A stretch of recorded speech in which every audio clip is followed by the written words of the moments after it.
库尔斯克今日战报，乌军控制74个定居点，占领约1100平方公里俄领土。乌军地面部队逼近佩利茨克，距离莫斯科仅400多公里。下一步是策应库尔斯克，还是选择向莫斯科突进？乌军无人机横跨上千公里袭击叶卡捷琳堡。乌军招募 F-16 飞行员，酝酿对克里米亚的大规模袭击。俄军加大回援力度，并要求白俄罗斯援助武器。精彩资讯即将开始。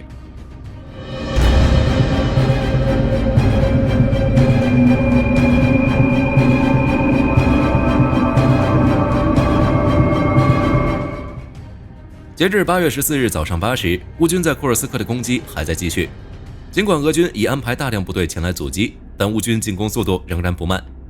综合各方消息，保守估计，乌军突入库尔斯克的宽度为 73.4 公里，完全控制区域约为 769.5 平方公里，灰色区域约 289.8 平方公里，合计控制 1059.3 平方公里。当然，这个数据仍然是滞后的，因为乌军没有宣布作战细节，资料大多来源于俄罗斯媒体，无法做到实时更新。但可以确定的是，8月13日晚上，乌军总司令希尔斯基在向泽连斯基报告中称，新增控制面积40平方公里，完全占领了库尔斯克州74个定居点。此外，乌军还控制库尔斯克138高速公路，直逼库尔斯克核电站，并还向布良斯克、别尔哥罗德发起了攻击。过去24小时，乌军地面部队继续在库尔斯克州驰骋，骑兵分多路挺进。在苏贾东北方向，乌军在占领马蒂诺夫卡后，已继续阿尔柏公路推进。据一位乌克兰士兵在贝尔丁村田野拍摄的视频显示，该村如今已处于战斗中。另外，据俄媒报道称，俄军回援的各部队兵力合计已增加至9000到1万人，集结在马蒂诺夫卡，准备反攻苏贾镇。在苏贾北方，乌军在萨夫诺夫卡村以东以北、列夫辛卡村以西以南区域与俄军展开交火。据说有一队俄军打算伏击乌军，结果在被发现后反被乌军包围，如今已经尽数投降。乌军在该方向最远已抵达利戈夫，并控制了138公路。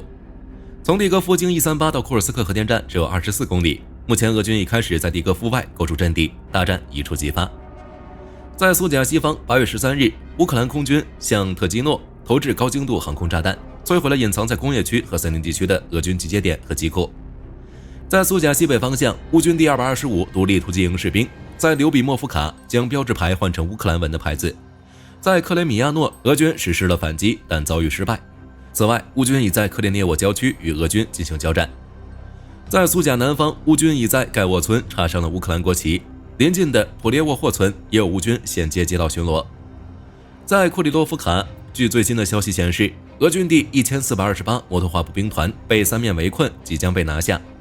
若是再结合此前提到的乌军已向极力推进，以及以强行突破边界，从苏梅波克罗夫卡向别尔格罗德科洛季洛夫卡发起攻击，这么看起来，乌军似乎正在将库尔斯克和别尔格罗德的控制区连接起来。一旦成功，乌军所占的俄领土将达到2000平方公里以上。当然，在昨日战斗过程中，乌军也俘虏了更多的俄军士兵，如乌军第80空突旅在库尔斯克一处阵地俘虏6名俄军。俄军第60摩步旅第28营营部更是被乌军直接歼灭。即便是车臣特种部队指挥官站出来表示库尔斯克的局势已被控制，且没有任何车臣战士被抓的话，已经被乌军225突击旅秀出了多张车臣人的身份证打脸。此外，继乌军空袭切卡洛夫斯基空军基地，并一度突入到距离克里姆林宫仅37公里的地方后，有最新消息传出称，乌军地面部队已经逼近利佩茨克，距离莫斯科仅400多公里。且乌军无人机还袭击了沃罗涅日州的巴尔的摩空军基地，并引发了多起爆炸和火灾。该基地驻扎着多架俄军战机，而沃罗涅日的位置十分特殊，其通过的铁路连接着莫斯科和基辅。瓦格纳集团发动兵变时占领了该城市，并通过这里迅速兵临了莫斯科。因此，火力军个人认为，攻克沃罗涅日是第一步，之后无论是策应库尔斯克，还是一路向莫斯科突击，机会都会更大一些。目前，俄军为了防范乌军侦察破坏部队的渗透威胁，已加强了莫斯科的安保措施。此外，据开源情报报道，8月13日凌晨，距离前线1680公里的叶卡捷琳堡发生爆炸并发生大火，有关火灾原因和地点的信息正在澄清。报道分析，爆炸原因很有可能是乌军再度对该地区发动的大规模无人机袭击导致。2周前，乌军刚刚袭击了当地的重要军工厂，如今，叶卡捷琳堡已经成为了乌军除俄军事基地和指挥中心外，近期重点打击的又一目标。与此同时，在乌克兰战场，乌克兰的反击也在持续。在哈尔科夫方向，乌军的士兵在过去24小时消灭了128名俄军，摧毁了6辆俄军坦克、2辆特种装备以及7辆卡车。据哈尔科夫集团军报告显示，俄军正在将第11坦克团的部队投入赫里伯克地区，以补充人员的损失。在顿涅茨克巴赫穆特方向，据诺尔报告消息称，乌军第28机械化旅在无人机的配合下，数次挫败了俄突击部队进攻，随后俄军退出了战场。在阿夫迪夫卡方向有报道称，越来越多的乌军部队已抵达阿夫迪夫卡前线。一旦俄军抽调兵力回防库尔斯克，乌军就会发起反击，将这个11公里宽的突出地区按回去。可以说，希尔斯基这招围点打援给俄罗斯造成巨大损失。在乌南战线，乌军海马斯也持续发挥作用，精准打击了俄军 P-18预警雷达和支援部队。而且由于乌军对库尔斯克的攻击，让俄罗斯更加担心克里米亚。如8月13日，俄宣传人员在电视直播中称，乌克兰可能正在为另一场大规模攻势做准备，即俄方认为乌军可能会在8月底或9月初对克里米亚发起攻势。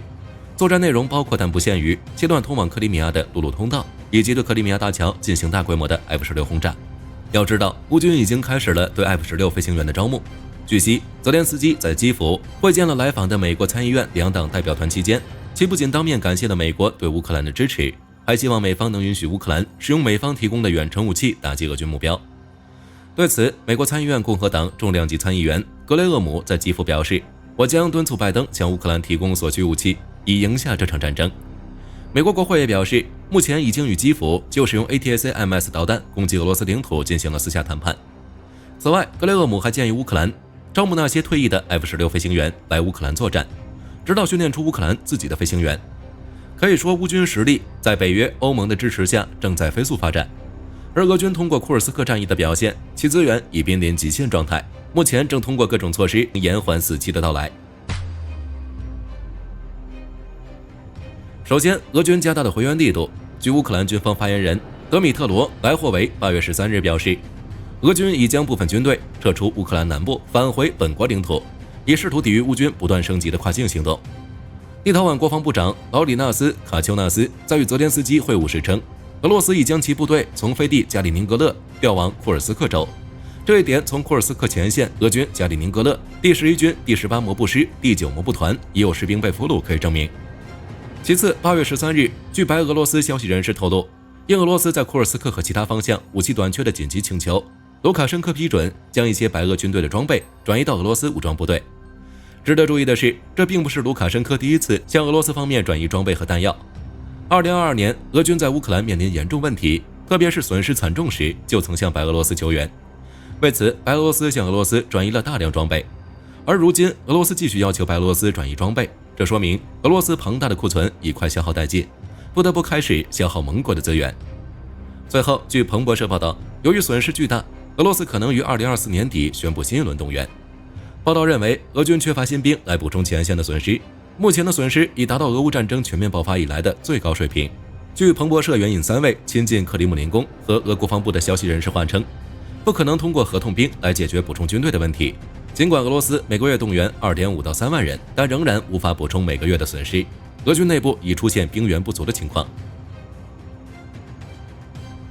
在阿美2024国际军事技术论坛上，俄罗斯推出了安萨特直升机的最新版本。该版本最大的特点是完全使用国内采购的组件生产，旨在减少对国外技术的依赖。当然，除了组装部件全是俄罗斯自产之外，新安萨特与旧版本最大的区别主要在于动力和医疗模块两方面。在动力方面，新安萨特采用了2台由俄罗斯克里莫夫公司开发的 VK650V 发动机，旨在取代以前使用惠普公司的 PW207K 涡轮轴发动机。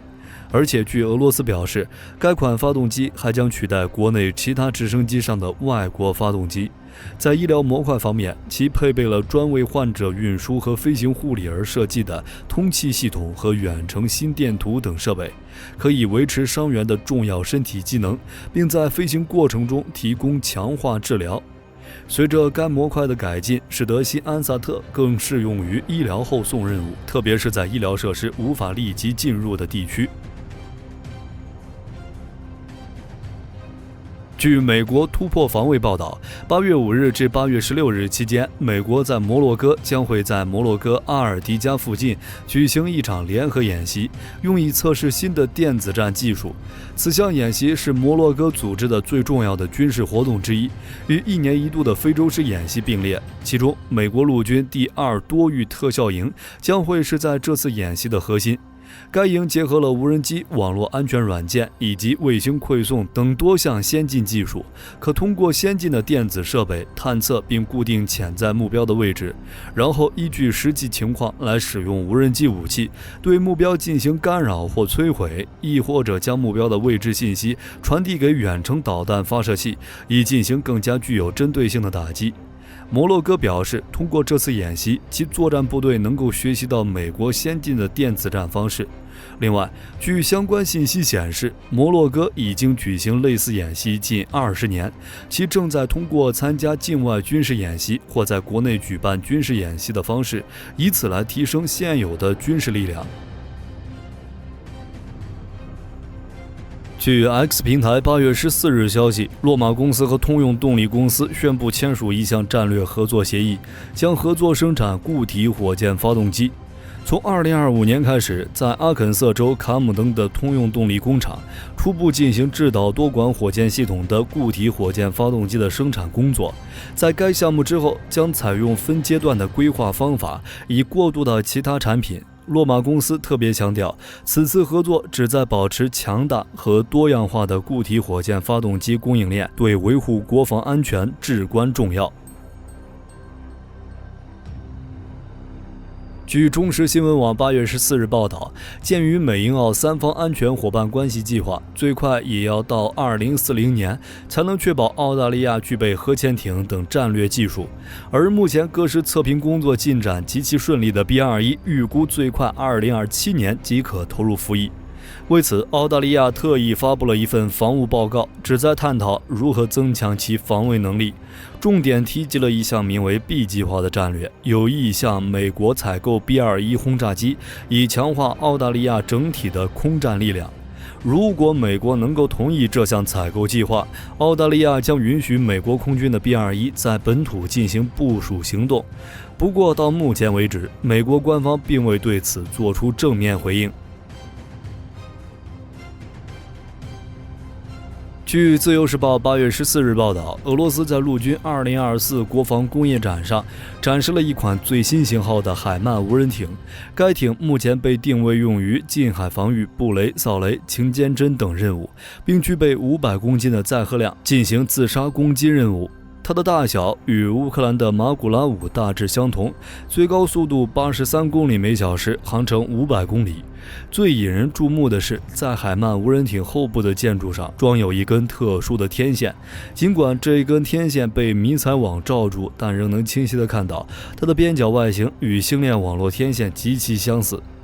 星链卫星通讯是美国 SpaceX 公司近年来大力推动的全球网络计划，通过在外太空近地轨道上布满卫星，来为地面设备提供不间断的网络传输讯号。星链网络的作用已经在乌克兰无人机战术上也得到了有效验证。在俄乌战场上，乌克兰军队曾多次利用无人机组对俄罗斯军队发起过进攻，均取得了不错的战果。另外，此前美国曾极力阻止俄罗斯使用星链网络，所以对于这根酷似星链天线的来源，许多国家都非常好奇俄罗斯究竟会如何解释。据美联社8月12日报道，美国与韩国将在8月19日至8月29日期间举行年度联合军事演习。预计参加此次演习的韩国部队与驻韩美军将有19000人。在演习期间，美韩联军将携手举行野战机动、实弹射击等多项演练内容，借此提升多领域作战能力。此外，该演习还纳入了实兵演练，美韩联军通过模拟遭受大规模导弹、电子战、网络攻击以及各种海陆空威胁等情况，来制定临时反制措施，并举行居民疏散演练，以提升美韩联军及当地民众的整体应变能力。值得一提的是，驻韩美军司令部也发表了看法，其认为由于半岛局势愈发紧张，美国在未来一段时间不仅会持续派遣轰炸机执行相关部署任务，还会与韩国、日本等盟国举行更多的联演行动。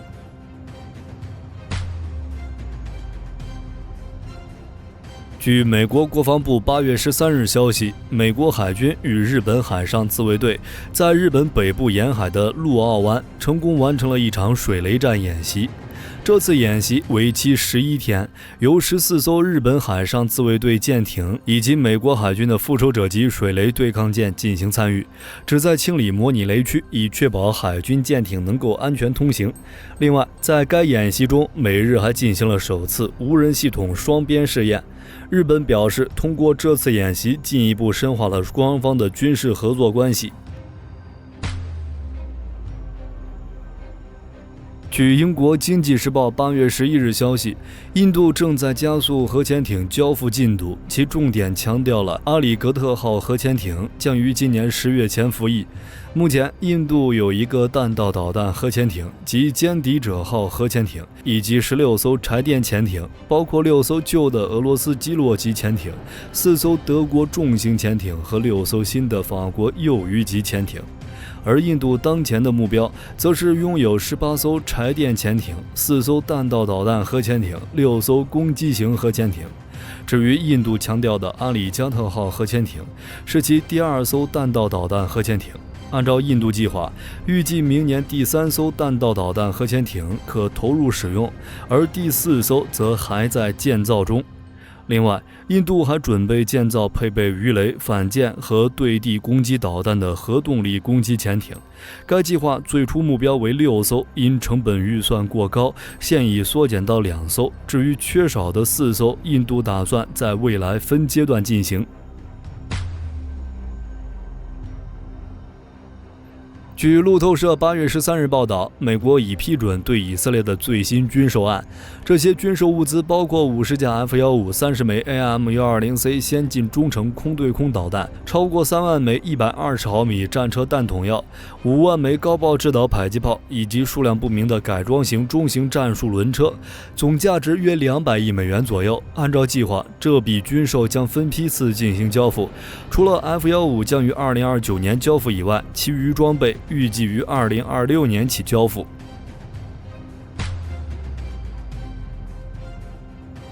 据美国防务新闻8月12日报道，美国现在的造船业目前正处于25年来最大困境。近些年以来，美国海军的军费屡创新高，但是造船及维修进程却越来越慢。最主要的问题是劳动力短缺，大多数造船厂既招不到新员工，也留不住老员工。